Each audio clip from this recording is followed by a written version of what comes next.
बहुत सारे लोग कहते हैं कि चलो एक बहुत बड़ा विवादित मुद्दा था, दे दिया गया, खत्म नहीं हुआ, नहीं खत्म नहीं हुआ। ये लोगों की गलतफहमी है कि इस फैसले से मुद्दा खत्म हुआ। नहीं, जो लोग इंसाफ पसंद हैं, जो लोग न्याय चाहते हैं और जो लोग हर गलत बात के खिलाफ आवाज उठाना जानते हैं, उन सबके दिमाग में ये सवाल है, सरकार को, कोर्ट को, कोई भी हो, उनको इस बात का जवाब देना पड़ेगा।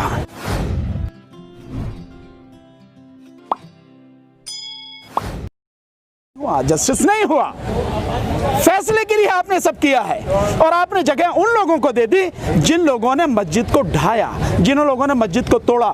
तो कल क्या होगा? कल कोई भी व्यक्ति कहेगा, किसी का भी बढ़िया मकान जिसकी नजर होगी 4 गुंडों की कि यार इसका तोड़ दे भाई इसे, अब वो कहेगा मेरा मकान तोड़ दिया, तो सुप्रीम कोर्ट कहेगी हम मान रहे यार तेरा मकान तो तोड़ दिया, पर यार दे दे इन गुंडों को, निपटा पर काहे को झगड़े में पड़ा, इन्हें दे दे यार, तुझे कहीं और दे देंगे। क्या परंपरा हम डाल रहे हैं? क्या हम न्याय की परंपरा डाल रहे हैं? क्या ये संवैधानिक परंपरा है? क्या सुप्रीम कोर्ट से हमें इस बात की उम्मीद है? हमें न्याय चाहिए और लोगों को दिखना चाहिए कि न्याय हुआ। वो चीज इस फैसले में नहीं हुई। मेरा इस फैसले पर कई सवाल हैं जिनसे मैं ये मानता हूं कि इंसाफ नहीं हुआ, न्याय नहीं हुआ। हाँ, फैसला जरूर हुआ है और हम अदालतों से इंसाफ चाहते हैं, न्याय चाहते हैं, फैसला नहीं चाहते, चाहे कितना भी कठोर हो, लेकिन इंसाफ होना चाहिए, न्याय नहीं। क्योंकि हम अदालत को मानते हैं न्याय का मंदिर, इंसाफ का मंदिर, टेम्पल ऑफ जस्टिस। हम उसे फैसले की जगह थोड़ी मानते हैं। तो वो न्याय होना चाहिए। वो न्याय जब होता जब ये सिद्ध, जब आप एक तरफ माने, आप देखिए बड़े अजीब सी स्थिति है, एक तरफ माननीय सर्वोच्च न्यायालय माने कि जिस जगह बाबरी मस्जिद बनी उसके नीचे कहीं कोई मंदिर नहीं था, मंदिर के कोई निशान नहीं थे, वहां पर मंदिर के कोई निशान नहीं थे। तो जब आप ये कह रहे हैं मंदिर के निशान नहीं थे, तो पहला ये दावा उन लोगों का खारिज होता है जो कहते हैं कि यहां पर मंदिर था और मस्जिद थी वहां पर। इस बात को माननीय सर्वोच्च न्यायालय भी मानती है और ये बात सारी दुनिया भी जानती है। हर किसी ने देखा अपनी आंखों से कि 1992 में 6 दिसंबर को जो टूटा ढांचा वो मस्जिद थी। इस बात को हर कोई मानता है। तो जब वहां पर मस्जिद थी, मस्जिद का दावा किया जा रहा है, वो कह रहे हैं कि भाई हमारी जमीन है, इस टाइटल को सूट को आप टाइटल बताइए, लेकिन आपने वो सब नहीं किया। माननीय सर्वोच्च न्यायालय जब ये कहती है कि भाई आपका दावा मैं खारिज करता हूं, लेकिन आपको जमीन देता हूं, क्यों दे रहा हूं मैं मुझे?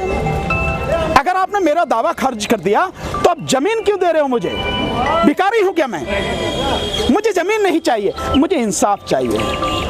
इस मामले में इंसाफ नहीं हुआ, इंसाफ होना चाहिए। दूसरा एक चीज और जो हुई है जिससे मैं निश्चित रूप से मैं मानता हूं कि संविधान का उल्लंघन हुआ है। ये सच है और सही है कि माननीय सर्वोच्च न्यायालय को भारतीय संविधान के अनुच्छेद 142 के तहत बहुत पावर है, इनहेरेंट पावर है, जो चाहे कर दे। लेकिन उसमें एक शब्द है, वो पावर किस लिए इस्तेमाल की जाएंगी? संपूर्ण न्याय, कंप्लीट जस्टिस। 142 आर्टिकल 142 कहता है कंप्लीट जस्टिस। उसके लिए सुप्रीम कोर्ट कुछ भी कर सकती है, कोई दस्तावेज मंगा सकती है, किसी को बुला सकती है, जो चाहे कर सकती है, लेकिन किसके लिए? Complete justice. दूसरा, हमारे देश की जो हमारे देश का संविधान है, संविधान की प्रस्तावना में कहा गया है हम भारत के लोग भारत को एक संपूर्ण प्रभुत्व संपन्न समाजवादी पंथ निरपेक्ष लोकतंत्रात्मक गणराज्य बनाने के लिए, मतलब पंथ निरपेक्ष का मतलब इस देश में जो भी सरकार होगी, राज्य कोई भी हो, किसी की सरकार हो, उसका कोई धर्म नहीं होगा। पर आप मंदिर बनाने के लिए ट्रस्ट बनाने की जिम्मेदारी आप केंद्र सरकार को दे रहे हैं, तो आप धर्म की जिम्मेदारी सरकार को दे रहे हैं। इसका मतलब यह है कि संवैधानिक जो ढांचा है आप उसे खत्म कर रहे हैं। माननीय सर्वोच्च न्यायालय को संविधान का संरक्षक होना है और किसी भी भावनात्मक, किसी भी अंधविश्वास, किसी की आस्था से उसका कोई लेना देना नहीं है। न्याय बिल्कुल होना चाहिए, शीशे की तरह साफ होना चाहिए, दिखना चाहिए कि न्याय हुआ, दूध का दूध पानी का पानी।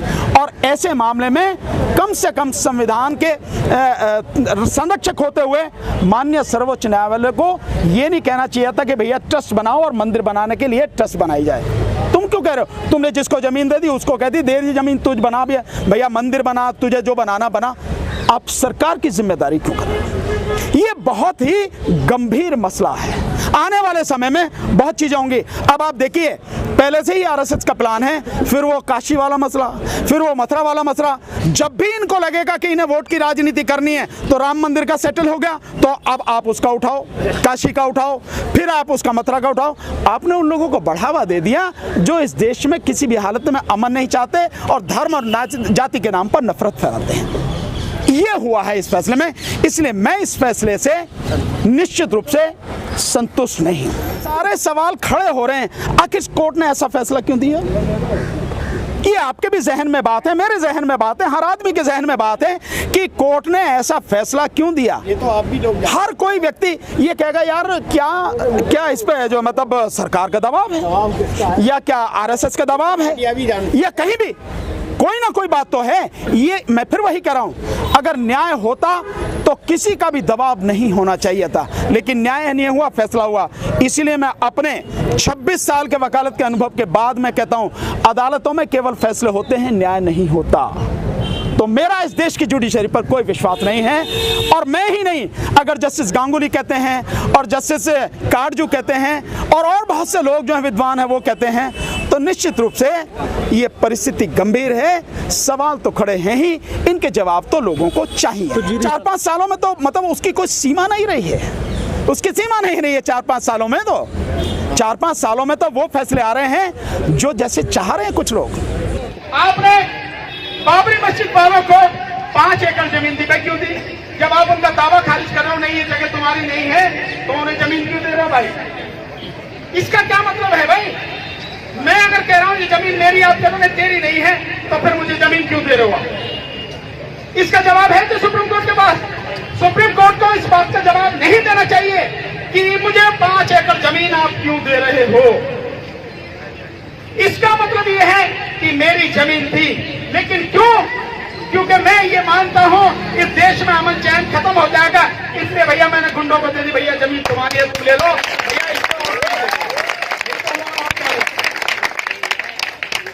इंसाफ नहीं हुआ अभी तक, इंसाफ चाहिए था और हम इंसाफ के लिए लड़े थे। और दूसरी बात, जो बात कही है बार बार आरएसएस के लोगों ने लगातार, सरकार की तरफ से भी लगातार, मुस्लिम समाज के लोगों में जाके जगह जगह जाके कहा जा रहा है अमन बनाए रखिए, अमन बनाए रखिए। हम क्या गुंडे हैं भाई? अरे अगर आपको सीख देनी है तो उनको देते ना, जाके उन गुंडों को बताते कि अगर तुमने कोई बदतमीजी की, कानून तुम्हारे खिलाफ कार्रवाई करेगा, सुप्रीम कोर्ट का आदेश है तुम्हें बंद करके जेल में डाल दिया जाएगा। उन्हें कहते ना आप, लेकिन आपने उन्हें नहीं कहा।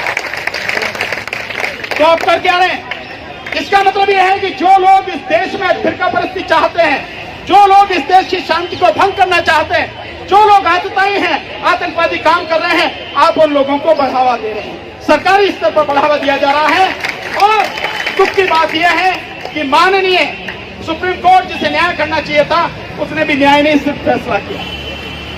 इसीलिए साथियों, वकालत करते हुए भी पिछले 26 साल से मैं वकालत कर रहा हूं, मेरा इस देश की अदालतों पर कोई भी भरोसा नहीं है। इस देश की अदालतों में इंसाफ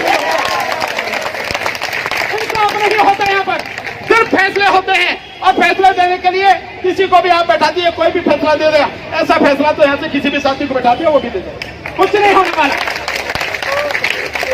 दिक्कत ये है साथी, क्योंकि मैं आपसे कहना चाहता हूं, या तो आवाज बुलंद करना सीखो, या तो आवाज उठाओ जो उनके खिलाफ, अन्यथा तो लाशें उठानी पड़ेंगी आपको, हमको।